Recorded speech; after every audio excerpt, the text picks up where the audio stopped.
नमस्ते दोस्तों। एक समय की बात है, एक गांव में एक कुशल परिवार रहता था।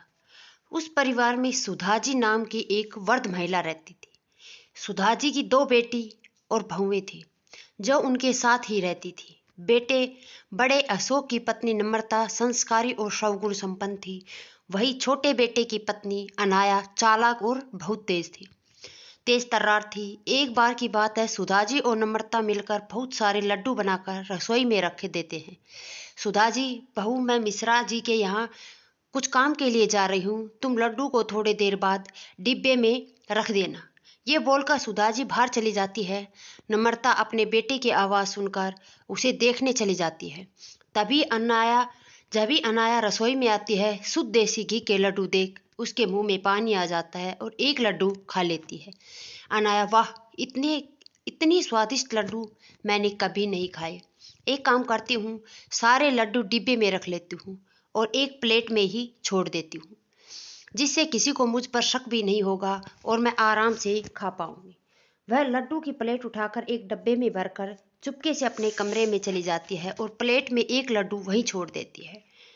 अपने कमरे में जाकर अनाया पेट भर कर लड्डू खाती है। पेट भर जाने पर वह लड्डू के डिब्बों को छुपा देती है।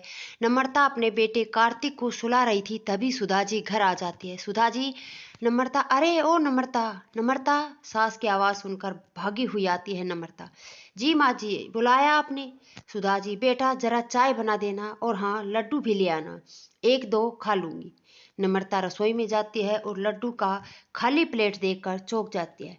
नम्रता, लड्डू कहाँ गए? मैंने तो डिब्बे में भी नहीं रखे, प्लेट में तो एक ही लड्डू है, अभी माँ को बताती हूँ। नम्रता सुधा जी को जाकर बात बता देती है। नम्रता, माँ जी, लड्डू रसोई में नहीं है, मैंने वहीं रखे थे, पर अब नहीं है। सुधा जी, क्या लड्डू तो तेरे सामने ही बनाए थे, फिर कहाँ गए? नम्रता, पता नहीं माँ जी, कार्तिक रो रहा था तो मैं कार्तिक के पास चले गई, उसे सुलाकर अभी आपकी आवाज़ सुनकर आ रही हूँ। सुधा जी रसोई में जाती है। अनाया लड्डू से भरा मुंह जल्दी जल्दी साफ करती है और रसोई में आती है। अनाया, क्या हुआ मम्मी जी, आप गुस्से में क्यों हो? सुधा जी, बहू, यहाँ लड्डू के प्लेट रखे थे, अब देखो इसमें एक भी लड्डू नहीं, पता नहीं कौन खा गया, शुद्ध घी के लड्डू थे। तभी अशोक नम्रता काजू और बादाम के डिब्बों को अलमारी में रख देती है। अनाया काजू बादाम का डिब्बा देख लेती है और काजू रोज मुट्ठी भर कर काजू बादाम खाती है और इसी तरह एक ही हफ्ते में काजू बादाम खत्म हो जाते हैं। सुधा जी, अरे नम्रता, तुझे काजू बादाम लेकर दिए थे, तू तो दिखा भी नहीं रही कि कहाँ रख दिए, हमें भी दिखा दे, हम भी दर्शन कर लेंगे, या मंदिर में रखकर पूजा करेगी तू? नम्रता, जी माँ जी, अलमारी में रखे हैं, अभी लेकर आती हूँ। ये बोलकर नम्रता रसोई में जाती है और काजू बादाम का डिब्बा निकालती है, पर डिब्बे में तो काजू बादाम ना के बराबर थे। ये देखकर नम्रता चौंक जाती है। नम्रता की रोने की आवाज़ सुनकर सुधा जी और घर के सारे सदस्य रसोई में आते हैं। नम्रता को रोता देख सुधा जी बोलती है, सुधा जी, अरे क्या हुआ, रो क्यों रही हो? उधर नम्रता, माँ जी, बादाम यहीं रखे थे, पता नहीं कहाँ गए। सुधा जी, क्या 4 दिन पहले ही लाई थी काजू बादाम का डिब्बा और ख़त्म भी हो गया? अनाया अपनी चोरी छुपाने के लिए फिर नम्रता पर इल्ज़ाम लगा देती है और कहती है, अनाया, नम्रता जी, खाने का मन था तो खाइए, लेकिन ऐसे चोरी करना ठीक नहीं। दीदी, सुधा जी, पता नहीं इस घर में क्या हो रहा है, खाने की भी चोरी? अरे बहू, थोड़ा बहुत दूसरों को भी चखा दिया करो, इस घर में और भी लोग रहते हैं। यह बोलकर सभी चले जाते हैं और नम्रता रोने लगती है।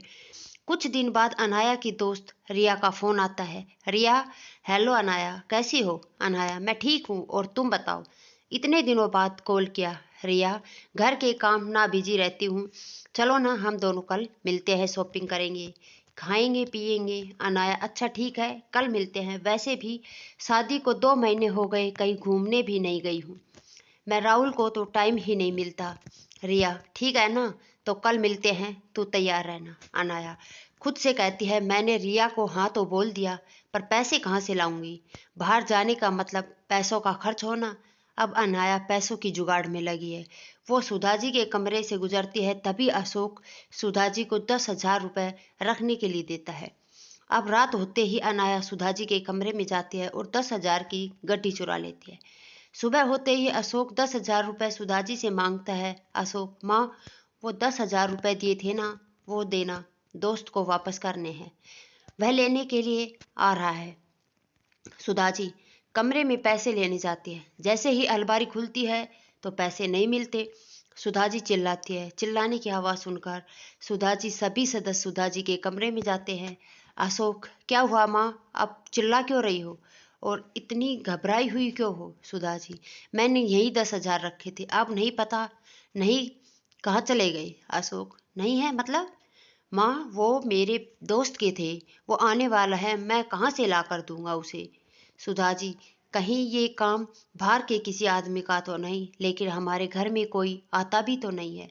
अशोक, हाँ माँ, आप सही कह रही है, अब मैं पुलिस को ही बुलाता हूँ। सुधा जी, हाँ यही ठीक होगा, हमारे घर में कुछ ना कुछ चोरी हो रहा है, अब ये पैसे भी चले गए, तू बुला ले बेटा पुलिस को। पुलिस का नाम सुनते ही अनाया घबरा जाती है। अशोक का दोस्त पैसे लेने आता है, यह देखकर नम्रता जल्दी से अपने कमरे में जाती है और अपने बचाए हुए पैसे लाकर अशोक को दे देती है। नम्रता के पास 10,000 देखकर सब लोग नम्रता पर शक करने लगते हैं। सुधा जी, ये पैसे कहाँ से आए तुम्हारे पास बहू? नम्रता, माँ जी, ये हमारे बचत किए हुए पैसे हैं। सुधा जी, बचत किए हुए या फिर चुराए हुए? देख बहू, सच बता दे। अनाया की जान में जान आती है।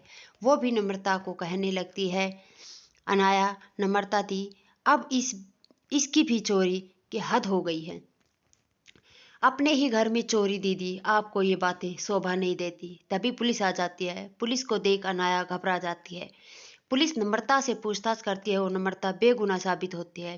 फिर पुलिस जब घर में एक एक कमरे की तलाशी लेती है, अनाया पूरी तरह घबरा जाती है, क्योंकि अब पुलिस अनाया की कमरे की तलाशी ले रही है और पुलिस को नोट की गड्डी अलमारी में कपड़े के नीचे रखे मिल जाती है, साथ में काजू बादाम का डिब्बा और एक दो लड्डू भी। सब चौंक जाते हैं। अनाया, माफ़ कर दीजिए, मुझसे गलती हो गई, माफ़ कर दीजिए। सुधा जी, सब कुछ तूने चुराया और मेरी बहू नम्रता को दोषी बनाया। अनाया रोने लगती है और नम्रता से भी माफ़ी मांगती है। नम्रता, कोई बात नहीं अनाया, तुम्हें इस घर में चोरी करने की कोई ज़रूरत नहीं है। तुम्हें कुछ भी चाहिए तो तुम हम सबसे कह सकती हो। तुम्हारी हर एक गलती ने तुम्हें इतनी बड़ी मुसीबत में डाल दिया।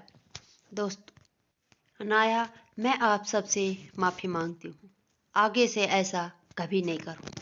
नम्रता अनाया को गले लगा लेती है और सुधा जी नम्रता से माफ़ी मांगती है और नम्रता सबको माफ़ कर देती है और अब से सब खुशी खुशी ज़िंदगी जीते हैं। उम्मीद करते हैं आपको ये लालची 420 देवरानी की स्टोरी आपको पसंद आई हो।